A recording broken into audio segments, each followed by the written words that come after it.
him on the air, but we weren't set up till today. Tom Eddlem, who is often a writer in the New American Magazine. I saw him speak last week in Madison on the Constitution, which we all think we know, but we don't really know much about it. In fact, too many judges, too many politicians don't know much about it. And Tom Eddlem from Massachusetts, where he's teaching school and where he's got students who have a chance if they go to his class, joins us now. And from the Bay State, good morning, Tom. Good morning, Mitch. Well, it's good to have you on the show. And I think the first question will be this debate that we have often at the bar at home on whether the Constitution is a living or a standing document. And when the people that say it's a living document, they say, well, wait a minute, it once said we had 3/5 of a person in there, so we can't go back to those times. It wouldn't be realistic. And to that, you say what? The 3/5 provision was repealed. We fixed the Constitution by amending the Constitution. So we passed the 13th Amendment, which abolished slavery, and that fixed the 3/5 problem, which it was a flaw in the Constitution. And, to a certain extent, you could argue that we are a living Constitution in the sense that, we're applying the principles that laid out in the Constitution to new situations. When we talk about the Fourth Amendment right to freedom of privacy from government searches in our houses, papers, and effects. Effects means our electronic communications. We don't do paper that much anymore. But my experience has been that most people who talk about the Constitution being a living document, they really mean dead letter. They really mean, let's ignore the Constitution and let's pretend not to follow this one provision that I don't like. Yeah, which is ridiculous. Now, on the question of the 19th Amendment, we had Rob Reiner and others who were arguing for the Proposition 8 to be struck down in California on gay marriage, and he said women and gays, he said, always had equal rights in the Constitution. They just are being denied it. And Judge Scalia would say, not true. The women did not have the right to vote until we had to amend the Constitution, 19th Amendment. So you can't have it both ways, right? No, I mean, most of our founding documents, including the original Constitution itself, doesn't mention, it doesn't mention, gender in general. It just talks about no person. Women are persons as well. I believe, I'm trying to remember, I believe the 15th Amendment was the first one where it talked about, used the phrase gender, or at least I know that there was at the time it was adopted in 1870, there was a growing women's rights movement, and they wanted explicit inclusion of women with having the right to vote. And it was not included in the 15th Amendment. And even though in a couple of states they already had the right to vote, in Wyoming and a few of the western states, they had already, by the 15th Amendment, had the right to vote. I mean, they weren't states at the time, but they were they allowed women to vote. So it was a state-by-state thing before the 19th Amendment. Well, Judge Scalia has written that the 14th Amendment, which provides equal protection, does not provide equal protection for gays. It doesn't stop states from doing that. But he said it itself does not. And so when we talk about gay marriage, there's been this fight over whether equal protection is already there in the 14th Amendment. Well, yes, I mean, equal protection, but for every person, but that doesn't mean we need to start rearranging our definition of terms. Two guys has never made a marriage, before the year 2000, and never made a marriage in any country, any culture, any society, any religion. Occasionally religions would allow more than one wife to a husband, but never it was whether two husbands or two wives. And to redefine that and say, oh well, that's a right, that's under equal opportunity. That's a stretch. It's more than a stretch. It's really unlearning the meaning of words. Well, in 1868, if somebody said, "Oh, this is great, we passed the 14th Amendment," that means gays can get married, or that means women can vote, somebody would have said, "You're crazy," right? That absolutely. I mean, of course, at the time, most of actually probably all of the states had laws against sodomy, and then they were not very regularly prosecuted, but occasionally if it became too public, or just as if you get too public with heterosexual behavior, then they would prosecute. But the whole attitude, the whole country was based upon the idea of the Christian ideal. We come from England. England had a state church. Massachusetts, at the time of the founding of the Constitution, had a state church. It didn't violate the First Amendment because it just said Congress shall make no law establishing religion. Massachusetts had a state church until 1832. That's almost 50 years after the Constitution. And I'm not saying that's a good thing. I think it's good that Massachusetts on its own decided not to pay ministers out of the state treasury, but simply to point out that we have this heritage of a worldview, and a lot of people say, oh well, that doesn't matter. You said Congress shall make no law, but haven't judges taken that to mean the states as well? In some cases, like nativity scenes and other things, they will say that's establishment of religion. Well, I mean, they have, and there is. When the 14th Amendment does guarantee individuals against trespasses on their rights by states, the purpose of it was to stop the black codes that had been erected in areas of the South after the Civil War, where states would pass laws saying, well, if a black man is out after dark without a permission note, he can be whipped. Black men can't vote, they can't serve on juries, et cetera, et cetera. So they passed the 14th Amendment.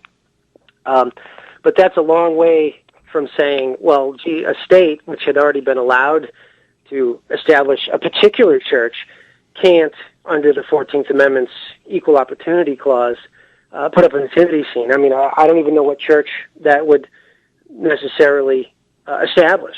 If the little town puts up a nativity scene, or if they have if they pray the 23rd Psalm in a public school. I mean, what church does that establish?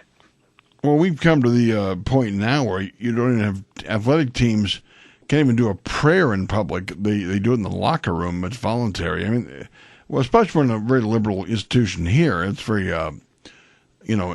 traditionally liberal in the sense that there's been a separation of church and state on steroids at places like University of Wisconsin.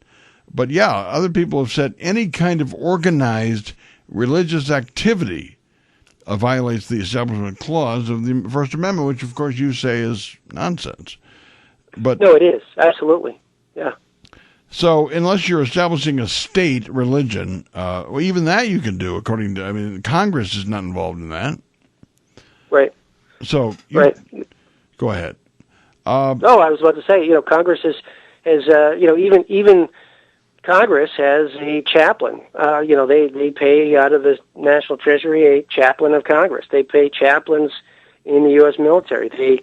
There are a number of services that they provide to religious people, and that doesn't violate the First Amendment either.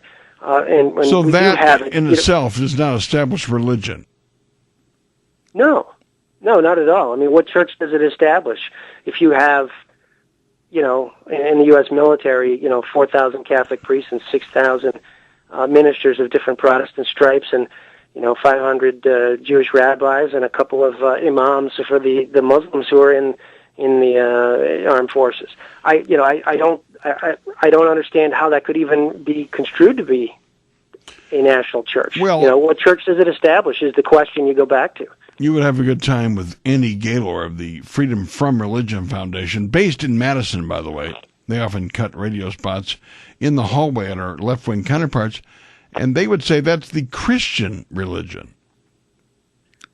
So hiring Christians as well as Jewish rabbis and Muslim imams for the I'm with you. I agree with you, by the way, Tom, on this. I'm just I know. We live in the belly of the beast here. Hey, well, you're talking to a guy from the Boston area. It's just as bad here.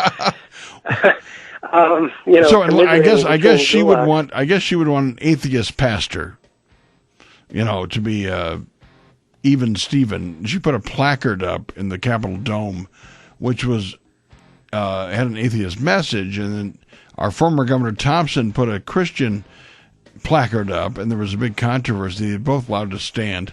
We'll come back. Tom Eddlem, our guest. We're talking the Constitution. I'm sorry the phones are down, but we got a great guest, so stand by. This is Outside the Box. Okay, our guest is Tom Eddlem, who is a constitutional scholar, comes to us from the Boston area, writes often for the New American Magazine, and is thankfully a teacher of inquiring minds in high school. Are they inquiring minds, Tom, or are they minds full of mush? No, they're probably. Well, they're kids, so they're going to be a combination. Yeah, you're going to get every stripe. So yeah. I would love your class. Now, on gay marriage and the recent Supreme Court rulings on Defense of Marriage Act, and also the lack of standing for the citizens group that tried to bring the case to them. Your reaction to that? First, on Defense of Marriage Act, essentially striking it down. I know Justice Kennedy wrote the majority opinion. Justice Scalia was in dissent on that. How do you analyze that ruling? Well, I mean, I don't think the federal government really should have a role in determining what states do. So if a state does not want to, I mean, I'm calling you from Massachusetts, which started this whole ball rolling, unfortunately. But I don't think the federal government should get involved in telling states what to recognize and what not to. Well, Defense of Marriage Act was not a state matter. That was the federal congressional action on the defining traditional marriage in Bill Clinton's time. That was the one ruling, and on that, the states weren't involved. Right, but plus, I believe the Defense of Marriage Act also included, it bound the federal government to marriage being a man and a woman, but it also said that states didn't have to recognize Massachusetts and whatever other states had recognized, two guys being married. The states didn't have to recognize that. If, say, for instance, two guys were to get married in Massachusetts and then move to Wisconsin, which does not yet recognize to. No, Minnesota does as of today. Oh, as of today, really? As of today, it can in Minnesota. So the point. Hello, Tom. Yeah, I was going to say I've got to check my papers. No, it's as of today in Minnesota. Now, is the so your take on the DOMA ruling then is what? Well, I mean, I didn't read the full text of it, but my take is I think it's best. Marriage has always been a state matter. It should remain a state matter to the extent that it should be a state matter at all. I mean, I've known people who have gotten married, but not in the size of the state for tax reasons. And I've known, I mean, there's a great movie called Shadowlands, C.S. Lewis, who got married in the eyes of the state to help one of his friends get immigration papers, and then eventually fell in love with this woman and then married her for real in the church. So I'm not sure that the government needs to necessarily get involved in this. I think the churches can pretty much take care of themselves.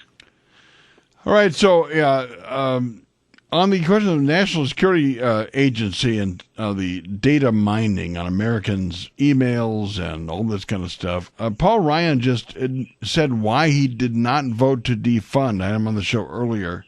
He said they're rewriting the law. He didn't want to defund while they were rewriting the law. That was his answer. You feel strongly on this, obviously. Why do you think this is such an egregious violation of the Fourth Amendment? Well, I mean, the interesting thing is the Amash Amendment, which failed only by 7 votes last week, would only defund. It wouldn't defund the NSA. It wouldn't be like a the spying program. It wouldn't defund everything regarding the NSA. It would only define. It would only defund the unconstitutional provisions of the NSA warrantless wiretapping. So,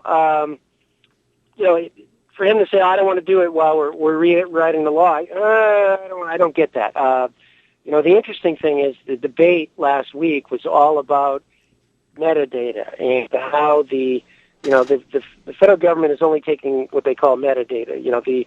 If you look at email, it's the to, from, the time sent, and everything. And what happened yesterday was Glenn Greenwald came out with more information, The Guardian in London, saying that, the NSA, through a different program than the one that everyone's been talking about, is taking the emails. It's called X keystroke, and they're taking all of that. So, I don't know if Congress is misinformed or if people are lying to the American people. That has to be sorted out. Certainly, Mike Rogers, the chairman of the House Permanent Select Committee on Intelligence, said explicitly, both in the debate last week and on CBS Face the Nation Sunday, that they're not taking the emails. When assuming Glenn Greenwald's report is true about X keystroke, they are taking our emails. Yeah, pretty scary stuff, actually. Now, and that was a key amendment for the founders because they wanted to. Now, that was the privacy. There's an argument over whether there's a right to privacy at all in the Constitution. Would you argue that there is, and it's in the Fourth Amendment? I mean, right to privacy. Several of the amendments in the Bill of Rights relate directly to privacy. The Third Amendment, you can't bring soldiers into your house. The Fourth Amendment, against unreasonable searches and seizures, and you could argue the Ninth and Tenth as well. But the Fourth Amendment was explicitly about a controversy in Boston, where in the pre-colonial era, or in the colonial era, where the British had these general search warrants. They would just get a warrant saying, we're looking for this, and they'd look in everyone's house. And there was a lawyer in Massachusetts, a state legislator named James Otis, who fought against it. And he didn't win the battle in the colonial period, but he made a very close case, and it was one of the main reasons that we got independence from England. Yeah. But, in 1967, the Griswold ruling on Connecticut's ban on contraceptives, I mean, that ruling was because of a penumbra of evidence. I mean, I don't know what it was based on. And then, of course, Roe versus Wade, Justice Blackmun somehow extrapolates a woman's right to privacy or an abortion under, I guess, privacy. I mean, that's been causing 40 years of reaction. I mean, I think even Justice Blackmun's clerk, who agreed with the policy of abortion rights, disagreed with the ruling on legal grounds. Your take? Oh, well, the Roe versus Wade decision was a terrible decision, precedent-wise, as well as looking at the sheer biology of it. I mean, one of the first things I took, I started out I ended up as a political science graduate, but I started out as a biology student. So Biology 101, the first thing they did was they say, well, biology is the study of life. This is the difference between, the student in the desk, and the desk you're sitting in, and there are different qualities of life. A fetus is human life. I mean, there's no doubt about it. There's no debate. It has all of the qualities of life, and it's no other kind of life other than human. So, there is no right to privacy in killing another human being. Simple as that. So we can make up these constitutional rights, and I think there is a right to privacy, but there's no right to kill another human being and do so privately. That's just not the case. Whereas Robert Bork said in his questioning in 1987, is there a right to do heroin in my own home? I suppose you would say no to that as well, right? I mean, well, I would. I mean, if you have laws against heroin, I wouldn't agree with that. I mean, again, going back to our Christian worldview, we don't have the right to do wrong. The only question then becomes, heroin is in no respects a beneficial drug to use. So, to what extent do we want government to go after it if it's a victimless crime? And I think in that case, you probably do. I think that there are other drugs. Well, there are laws against using it. Is my point, but there are, and they don't. Yeah, and of course he didn't. You're right. I'm not catching your point, but you're right. You can take that to the extreme. Yeah, you can't. You have right. You can't do it because you're doing it in private. Anyway, Tom Eddlem, our guest. We're out of time. Tom, you were great. I love talking about the Constitution with a guy who knows it. We appreciate it. Good luck out there in Massachusetts. Go Red Sox. Oh, wow. Thank you. All right. Take care. Go Packers. And cheer on the Celtics with my alma mater's former coach, Brad Stevens.